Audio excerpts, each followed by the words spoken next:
পড়ার বিষয়ের পক্ষ থেকে বলছি, তোমরা যারা নেতাজি মুক্ত বিশ্ববিদ্যালয়ে পড়ছো, বাংলা এমএ করছো, ফার্স্ট ইয়ারে পড়ছো, তাদের জন্য আমরা পড়ার বিষয়ের পক্ষ থেকে বাংলা ফার্স্ট পেপারের অ্যাসাইনমেন্টের একেবারে সম্পূর্ণ উত্তর নিয়ে এসেছে।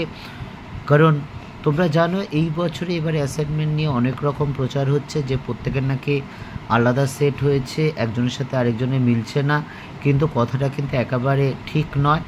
কারণ তোমরা যে অনুসারে এই অ্যাসাইনমেন্ট পরীক্ষা দিচ্ছ, যে নোটিফিকেশান অনুসারে, তার 13 নম্বর পয়েন্টটায় দেখবে যে বলা হয়েছে প্রত্যেকের প্রশ্ন এক হবে। প্রত্যেকের প্রশ্ন এক হয়েছে। তফাৎ কী হয়েছে? অবশ্যই তফাৎ হয়েছে। এইবারে প্রশ্নের সংখ্যাটা অনেক আছে। এবার কম্পিউটারে ওইভাবেই করা আছে যে এক একজনের এক একটা আসবে। তোমরা হয়তো 2 জন 3 জন 4 জন 5 জন বন্ধু বা 6 7 8 জন একসাথে দিচ্ছ, দেখা গেল কারোর সাথে 2টো বা কারোর সাথে 4টে বা কারোর সাথে 6টা, কারোর সাথে 7টা, কারোর সাথে 8টা, এরকম প্রশ্নের পার্থক্য দেখা যাচ্ছে। কাজেই এটা এরকম কোনো ব্যাপার নেই, প্রত্যেকের আলাদা সেট, একটাই সেট, কিন্তু ওইভাবেই কম্পিউটারটা সেটিং করা যে যাতে এক একজন পরপর একই কোশ্চেন না আসে। তো যাই হোক, আমরা পড়ার বিষয়ের পক্ষ থেকে তোমরা যারা বাংলা এমএ করছো ফার্স্ট ইয়ারে, তাদের অ্যাসাইনমেন্টের পুরো উত্তর নিয়ে এসেছি। এইটা দেখে তোমরা অবশ্যই খাতায় লিখে নেবে। কালকেই শেষ তারিখ, আমরা বলেছিলাম যে আমরা 15 তারিখের মধ্যে শেষ করে দেওয়ার চেষ্টা করবো। আমরা প্রায় গুটিয়ে এনেছি, আর হয়তো 1-2টো বাকি আছে, সেটা কিন্তু কালকে সকালের মধ্যেই তোমরা পেয়ে যাবে। এবং নিশ্চয়ই দেখতে পেরেছো আমরা পড়া বিষয়ের পক্ষ থেকে আমরা আমাদের চ্যানেলের মাধ্যমে, সম্পূর্ণ এই চ্যানেলের মাধ্যমে, অন্য কোনো কিছুর মাধ্যমে না, বা হোয়াটসঅ্যাপের মাধ্যমে না, বা পিডিএফের মাধ্যমে না, আমরা সম্পূর্ণ তোমাদের জন্য আমাদের চ্যানেলের মাধ্যমে তোমাদের যতটুকু সাহায্য করতে পারি তার আমরা কিন্তু চেষ্টা করছি। কারণ পড়া বিষয়ের পক্ষ থেকে আমরা প্রত্যেকেই যারা আছি বিভিন্ন স্কুল কলেজের সাথে যুক্ত। আমার দীর্ঘ 23-24 বছরের অভিজ্ঞতা, এছাড়া বাকি যারা 13 জন আছেন তারাও বিভিন্ন স্কুল কলেজের সাথেই যুক্ত আছেন। তা যাই হোক, আমরা শুরু করছি। প্রথম প্রশ্নটা দেখো, বিদ্যাপতি কোন সময়কার কবি? উত্তর হচ্ছে চৈতন্য পূর্ববর্তীকালে। নেক্সট, পশ্চিমবঙ্গে রাঢ়ী উপভাষার উপর ভিত্তি করে চর্যাপদগুলো রচিত হয়েছে, এই মতটিকার? সুনীতি কুমার চট্টোপাধ্যায়। নেক্সট, সভ্যতার সংকট রচনাটি কবে প্রকাশিত হয়? তখন রবীন্দ্রনাথের বয়স কত ছিল? 1941 সালে রবীন্দ্রনাথের বয়স ছিল প্রায় 80 বছর। নেক্সট, 4, চর্যাগীতিতে এমন গানও দুর্লভ নয় যেখানে সান্ধ্য ভাষার ব্যবহার নেই, কোন কোন পদ এর উদাহরণ? 40 ও 42। নেক্সট, 5, ভারতবর্ষীয় উপাসক সম্প্রদায় গ্রন্থের লেখককে? অক্ষয় কুমার দত্ত। নেক্সট, 6, 1843 থেকে 1855 কালপর্বে তত্ত্ববোধিনী পত্রিকার সম্পাদক কে ছিলেন? উত্তর হচ্ছে অক্ষয় কুমার দত্ত। নেক্সট, মোহাম্মদ শগরির কাব্যের নাম হলো ইউসুফ জোলেখা। 8 নম্বরের প্রশ্নটা দেখো, রামকৃষ্ণ রায় কোন ধারার কবি? তার নিবাস কোথায়? শিবায়নের কবি নিবাস হাওড়া জেলার রসপুর গ্রামে। নেক্সট, 9, সহজাত্যং যদুৎপন্নং সহজং তৎ প্রকৃতিতম, কথাটি কার? লুইপাতে। নেক্সট, 10, মুনিদত্তকৃত চর্যাপদের টিকার নাম হলো চর্যা গীতিকোষ বৃত্তি। নেক্সট, 11, বামাবোধিনী পত্রিকা প্রকাশিত হয় 1863 সালে। নেক্সট, অশ্রুমতি কোন ধরনের রচনা? রচনাকারকে? কোন সালে প্রকাশিত হয়? জ্যোতিরিন্দ্রনাথ ঠাকুর রচিত নাটক 1882 সালে প্রকাশিত। নেক্সট, লিপিমালা কার লেখা ও কত সালে প্রকাশিত হয়? রামরাম বসু 1802 সালে। নেক্সট, রঘুনাথ রাসু ও নৃসিংহ কার শিষ্য ছিল? গোজলা গুই। নেক্সট, 15, 1834 সালে রামায়ণের মুদ্রিত সংস্করণ সংশোধন করেছেন জয়গোপাল তর্কালঙ্কার। নেক্সট, শ্রীকৃষ্ণ কীর্তনের প্রাপ্ত পুঁথিটিতে বরু চণ্ডীদাস ও চণ্ডীদাসের নামের ভণিতা পাওয়া যায় কতবার? যথাক্রমে 298 ও 107 বার। নেক্সট, 17, ধানকানা ও কাফে কার রচিত গল্পগ্রন্থের নাম? ননী ভৌমিক।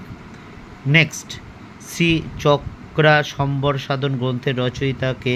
কানহপাদ। নেক্সট, 19, গোবিন্দ পরমেশ্বর অনুদিত মহাভারত পাণ্ডব বিজয় কী নামে পরিচিত? পরাগলীয় মহাভারত। নেক্সট 20, আলো ও ছায়া কাব্যগ্রন্থটি কার লেখা ও কবে প্রকাশিত হয়? কামিনী রায় 1889 সালে। পরেরটা দেখো, মাধুনিক অঙ্কন কী জাতীয় রচনা ও কত সালে রচিত হয়? উপন্যাস, রচনাকাল হচ্ছে 1877। নেক্সট, প্রথম এখন সময় আসিয়াছে বিভিন্ন সৃষ্টি করা কোন পত্রিকার সম্পাদকীয়তে এমন ব্যাখ্যা করা হয়েছিল? কল্লোল পত্রিকা। নেক্সট, শ্রী মধুসূদন নাটকটি কার লেখা? বনফুল। নেক্সট 4, কোন বাংলা সাহিত্যে ফরাসি হাওয়া বইতে দিতে চেয়েছিলেন? জ্যোতিরেন্দ্রনাথ ঠাকুর। নেক্সট 5, সাত করেছিলাম দুর্জয়মান, শ্যামের তার হলো অপমান পংক্তিটি কার রচনা? রাম বসু। নেক্সট 7টা দেখো, এখানে 6টা বাদ দেওয়া আছে, আমরা 7ই বলছি। শ্রী চক্রা সম্বর সাধন গ্রন্থটির রচয়িতা হলেন দারি। নেক্সট, ক্ষণদা গীত চিন্তামণির সংকলকিসার নাম হলো বিশ্বনাথ চক্রবর্তী। নেক্সট 9, 1395 শকে গ্রন্থ আরম্ভ, চতুর্দশ 2 শকে হলো সমাপন কোন কাব্য সম্পর্কে একথা বলা হয়েছে? উত্তর হচ্ছে শ্রীকৃষ্ণ বিজয়, মালাধর বসু। নেক্সট, ডোমা কোন ধরনের নাটক? সামাজিক নাটক।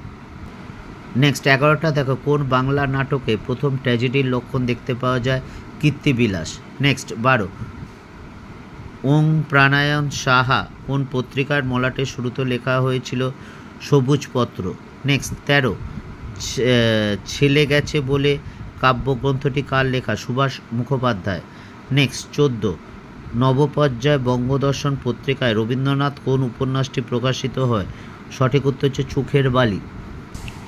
নেক্সট, মুনিদত্ত চর্যাপদে যে টিকা রচনা করেন তার নাম হলো নির্মল গিরি টিকা। নেক্সট 16, ক্ষিতি অফ তেজমুরুদ বোমকে নিয়ে লেখা রবীন্দ্রনাথের অভিনব রচনা কোনটি? পঞ্চভূত। নেক্সট, প্রথমে রচিল গীত কানাহরি দত্ত, মুখেত রচিল গীত না জানে মহাত্ম কোন ধারায় মঙ্গল কাব্যের আদি কবি সম্পর্কে এরূপ মন্তব্য? মনসা মঙ্গল। নেক্সট 18, সুভাষিত রত্ন কোষ প্রথমে কি নামে প্রকাশিত হয়? গোবিন্দবচন সমুচ্চয়। নেক্সট 19, নবপর্যায় বঙ্গদর্শন পত্রিকায় রবীন্দ্রনাথের কোন উপন্যাসটি প্রকাশিত হয়? উত্তর হচ্ছে চোখের বালি। নেক্সট 20, ওরিয়েন্টাল ফেবুলিস্ট এর বাংলা অনুবাদ করেছিলেন কে? তারিণী চরণ মিত্র। নেক্সট 21, নীরজা ও সরলা কোন রবীন্দ্র উপন্যাসের চরিত্র? মালঞ্চ। নেক্সট 22, 1612 সালের জ্যৈষ্ঠ মাসে পঞ্চমী তিথিতে চৈতন্য চরিতামৃত রচনা সমাপ্ত হয়েছিল, এই সিদ্ধান্তটি কার? বিমান বিহারী মজুমদার। নেক্সট 23, লোচন দাসের চৈতন্যমঙ্গল কয়টি খণ্ডে বিভক্ত? সঠিক উত্তর হচ্ছে 4টি। নেক্সট 24, রক্তন বা রসু ও নৃসিংহ কার শিষ্য ছিলেন? চৈতন্য মহাপ্রভু। নেক্সট 25, কোন সাহিত্য পত্রিকায় রবীন্দ্রনাথের প্রথম উপন্যাসটি প্রকাশিত হয়? বউ ঠাকুরানীর হাট। এই ছিল তোমাদের নেতাজি মুক্ত বিশ্ববিদ্যালয় 2025 সালের অ্যাসাইনমেন্টের ফার্স্ট পেপারের একেবারে সবগুলো উত্তর। এখানে প্রায় 41-41টা কোশ্চেন আছে, এর মধ্যে থেকেই সব আছে, নিশ্চিন্ত থাকতে পারি, এর বাইরে একটাও আসবে না। কাজে এবার এর মধ্যে কোনটা কার আসবে সেটা কিন্তু বলা যাচ্ছে না, কারণ বুঝতেই পারছো। তবে ঠান্ডা মাথায় পরীক্ষা দাও, অবশ্যই পুরো নাম্বার পেতে হবে। পড়ার বিষয়ের পক্ষ থেকে এতটুকুই। যদি ভালো লাগে অবশ্যই চ্যানেলটি লাইক করে সাবস্ক্রাইব করে বেল আইকন টিপে রেখো।